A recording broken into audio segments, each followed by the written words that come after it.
Assembly parliament ఎన్నికల ఓటమి ఫలితం గులాబీ పార్టీని ఇంకా వెంటాడుతోందా? ఎన్నికలంటేనే కారు పార్టీ జంకుతోందా? ఒకప్పుడు ఉప ఎన్నికలకు కాలు దువ్విన గులాబీ పార్టీ అడుగులు ఇప్పుడు తడబడుతున్నాయా? ఎమ్మెల్సీ ఎన్నికల సమరానికి బీఆర్ఎస్ బాస్ కేసీఆర్ ఆసక్తి చూపడం లేదా? త్వరలో జరిగే ఎమ్మెల్సీ ఎన్నికల్లో పోటీ నుంచి కారు పార్టీ తప్పుకున్నట్టేనా? మండలి పోరు నుంచి కేసీఆర్ వెనకడుగు వేయడానికి కారణాలేంటి? ఎమ్మెల్సీ టిక్కెట్లపై గంపెడాసలు పెట్టుకున్న బీఆర్ఎస్ నేతలు ఏమంటున్నారు? Watch this. తెలంగాణలో మరోసారి ఎన్నికల సందడి. ఎన్నికలకు కాంగ్రెస్ బీజేపీ సన్నద్ధం. అభ్యర్థుల వేటలో బిజీ.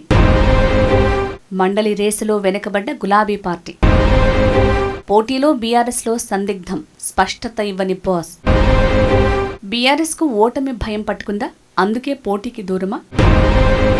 కేసీఆర్ సర్వేలో ఎలాంటి ఫలితాలొచ్చాయి? బైపోల్కు సై అంటే సై అనే కారు పార్టీ ఇప్పుడు తప్పుకోవడానికి కారణమేంటి? తెలంగాణలో మరోసారి ఎన్నికల సందడి మొదలవుతుంది. కరీంనగర్ ఉపాధ్యాయ పట్టభద్రుల ఎమ్మెల్సీ స్థానంతో పాటు నల్గొండ, ఖమ్మం, వరంగల్ ఉపాధ్యాయ ఎమ్మెల్సీ సీటుకు ఎన్నిక జరగనుంది. దీంతో అధికార కాంగ్రెస్, బీజేపీలు ఎమ్మెల్సీ ఎన్నికకు రెడీ అయ్యాయి. అయితే ప్రధాన ప్రతిపక్షం బీఆర్ఎస్లో ఎమ్మెల్సీ ఎన్నికల హడావుడి మాత్రం కనిపించటం లేదట. పట్టభద్రులు ఉపాధ్యాయ ఎమ్మెల్సీ ఎన్నికలకు దూరంగా ఉండాలని బీఆర్ఎస్ నిర్ణయించుకున్నట్లు సమాచారం. ఈ మేరకు పార్టీ ముఖ్య నేతలకు అధినేత కేసీఆర్ సంకేతాలిచ్చారని తెలంగాణ భవన్ వర్గాల్లో జరుగుతున్న చర్చ. త్వరలోనే ఎమ్మెల్సీ ఎన్నికల షెడ్యూల్ రానున్నప్పటికీ గులాబీ పార్టీలో మాత్రం ఇప్పటికీ ఎలాంటి హడావుడి కనిపించడం లేదు. ఎమ్మెల్సీ ఎన్నికలపై కనీసం సమీక్షా సమావేశం నిర్వహించే ఆసక్తి కూడా కేటీఆర్, హరీష్ రావులు చూపించడం లేదు. అభ్యర్థుల ఎంపిక, ఎన్నికల ప్రణాళికలు, ఓటరు నమోదు సహా ఎమ్మెల్సీ ఎన్నికపై మాట్లాడటానికి బీఆర్ఎస్ ముఖ్య నేతలు ఆసక్తి కనబరచడం లేదు. ఈ నేపథ్యంలో ఎమ్మెల్సీ ఎన్నికల్లో పోటీకి దూరంగా ఉంటున్నట్టు పరోక్షంగా పార్టీ నాయకత్వం సంకేతాలిస్తోందని గులాబీ దళం భావిస్తోంది. అయితే పోటీ చేస్తారా చెయ్యరా అనే అంశంపై ఓ స్పష్టమైన ప్రకటన చేయకపోవడంతో అధినాయకత్వం సైతం డైలమాలో ఉన్నట్లు తెలుస్తోంది. దీనిపై త్వరలోనే అధికారికంగా క్లారిటీ వచ్చే అవకాశం ఉందట. క్యాడర్ సైతం బీఆర్ఎస్ నాయకత్వం నిర్ణయం కోసం ఎదురు చూస్తున్నారట. మరోవైపు తెలంగాణలో బీఆర్ఎస్ ప్రస్తుత పరిస్థితిపై గులాబీ బాస్ ఎప్పటికప్పుడు సర్వేలు చేయిస్తున్నారట. ఇందులో భాగంగానే ఎమ్మెల్సీ ఎన్నికల్లో పోటీపైన కేసీఆర్ సర్వే చేయించినట్టు తెలుస్తోంది. ఆ సర్వేల్లో బీఆర్ఎస్ ఆశించిన ఫలితాలు రాలేదని సమాచారం. కరీంనగర్ గ్రాడ్యుయేట్ స్థానంపై మొదట్లో బీఆర్ఎస్ భారీ ఆశలు పెట్టుకున్నప్పటికీ క్షేత్రస్థాయి సర్వే ఫలితాలు బీఆర్ఎస్కు ప్రతికూలంగా వచ్చాయిట. దీంతో పోటీ చేసి ఓడిపోతే ఆ తర్వాత పరిణామాలు ఇంకా చేజారుతాయని గులాబీ బాస్ కేసీఆర్ ఆలోచనలో పడ్డారట. పోటీ చేసి చేతులు కాల్చుకోవడం కంటే పోటీకి దూరంగా ఉండటమే మేలని బీఆర్ఎస్ నాయకత్వం డిసైడ్ అయినట్టు తెలుస్తోంది.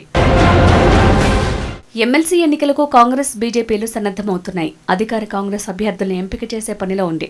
బీజేపీ సైతం ఇప్పటికే అభ్యర్థుల్ని ప్రకటించింది. ప్రధాన ప్రతిపక్షం బీఆర్ఎస్లో మాత్రం చడీచప్పుడు లేదట. ఇదే సమయంలో బీఆర్ఎస్ నుంచి ఎమ్మెల్సీ ఎన్నికల్లో పోటీ చేసేందుకు నేతలు సైతం అంతగా ఆసక్తి చూపటం లేదట. ఎన్నికల వ్యయం భారీగా పెరగడంతో ఖర్చుకు సైతం బీఆర్ఎస్ నేతలు భయపడుతున్నారని తెలుస్తోంది. దీంతో పార్టీనే ఎన్నికల ఖర్చును భరిస్తే పోటీ చేస్తామని కొందరు నేతలు అంతర్గతంగా చెప్పినట్టు సమాచారం. పోటీ చేసి ఓడిపోతే ఆర్థిక భారంతో రాజకీయంగా వెనకబడిపోతామని, ఒకవేళ గెలిచినా అధికార పార్టీలోకి జంప్ అవ్వరన్న గ్యారంటీ ఏంటన్న ఆలోచనలో బీఆర్ఎస్ నాయకత్వం ఉందట. అసెంబ్లీ, పార్లమెంటు ఎన్నికల్లో బీఆర్ఎస్కు వివిధ వర్గాలు దూరంగా జరిగాయి. ముఖ్యంగా నిరుద్యోగ యువత వల్లే గత అసెంబ్లీ ఎన్నికల్లో బీఆర్ఎస్ ఓడిపోయింది. ఉద్యోగాల హామీలపై ప్రభుత్వాన్ని నిలదీసి తిరిగి నిరుద్యోగ యువతకు దగ్గరవడానికి బీఆర్ఎస్ గతేడాదిగా రకరకాలుగా ప్రయత్నాలు చేస్తోంది. నిరుద్యోగుల సమస్యలు, జాబ్ క్యాలెండర్ అమలు చేయాలంటూ బీఆర్ఎస్ హడావుడి చేసింది. ఇదే సమయంలో కాంగ్రెస్ ప్రభుత్వం సైతం ఏడాదిగా వరుసగా రిక్రూట్మెంట్లు చేపడుతోంది. వివాదాలు లేకుండా పోటీ పరీక్షలు పెట్టి నియామక పత్రాలు సైతం ఇచ్చుకుంటూ వెళ్తోంది. దీంతో కాంగ్రెస్ ప్రభుత్వంపై యువతలో సానుకూల వాతావరణం ఏర్పడిందన్న అభిప్రాయం ఉంది. సర్వేల్లో సైతం ఇదే విషయం స్పష్టమైందట. మొత్తం 4 ఉమ్మడి జిల్లాల్లో పట్టభద్రుల ఎమ్మెల్సీ ఎన్నికలు జరగనున్నాయి. ఈ 4 జిల్లాల పరిధిలో బీఆర్ఎస్కు కీలక నేతలున్నారు. బీఆర్ఎస్ అధినేత కేసీఆర్, వర్కింగ్ ప్రెసిడెంట్ కేటీఆర్, మాజీ మంత్రి హరీష్ రావు, ఎమ్మెల్సీ కల్వకుంట్ల కవిత కరీంనగర్ గ్రాడ్యుయేట్స్ ఎన్నిక జరిగే జిల్లాల నుంచే ప్రాతినిధ్యం వహిస్తున్నారు. వీరే కాకుండా పలువురు సీనియర్ బీఆర్ఎస్ నేతలు కూడా ఇక్కడే ఉన్నారు. ఇదే సమయంలో ఉత్తర తెలంగాణ జిల్లాలైన నిజామాబాద్, ఆదిలాబాద్, కరీంనగర్, మెదక్లో బీఆర్ఎస్కు గట్టి పట్టుంది. అయినప్పటికీ పోటీ చేయడానికి బీఆర్ఎస్ వెనకడుగు వేస్తుండటం గమనార్హం. గత అసెంబ్లీ ఎన్నికల్లో సైతం బీఆర్ఎస్ ఇక్కడి నుంచి పోటీ చేయలేదు. అధికారంలో ఉన్నప్పుడు నిరుద్యోగులు వ్యతిరేకంగా ఉంటారని భావించి ఆ పార్టీ పోటీకి వెనకంజ వేసింది. ప్రతిపక్ష పార్టీగా క్యాడర్లో జోష్ నింపాల్సిన బీఆర్ఎస్ ఎన్నికల్లో పోటీకి దూరంగా ఉండడంపై నేతల్లో బీఆర్ఎస్ భయపడిందన్న చర్చ జరుగుతోంది. తెలంగాణ ఉద్యమ సమయంలో ఆ తర్వాత ఉప ఎన్నికలకు సై అంటే సై అంటూ బరిలో నిలిచే గులాబీ పార్టీ 10 ఏళ్ల పాలన అనంతరం ప్రతిపక్ష పార్టీగా ఎమ్మెల్సీ ఎన్నికల్లో పోటీకి సందిగ్ధంలో పడటం చర్చనీయాంశంగా మారింది. చూడాలి మరి మండలి రేసులో కారు నిలుస్తుందో లేక తప్పుకుంటుందో.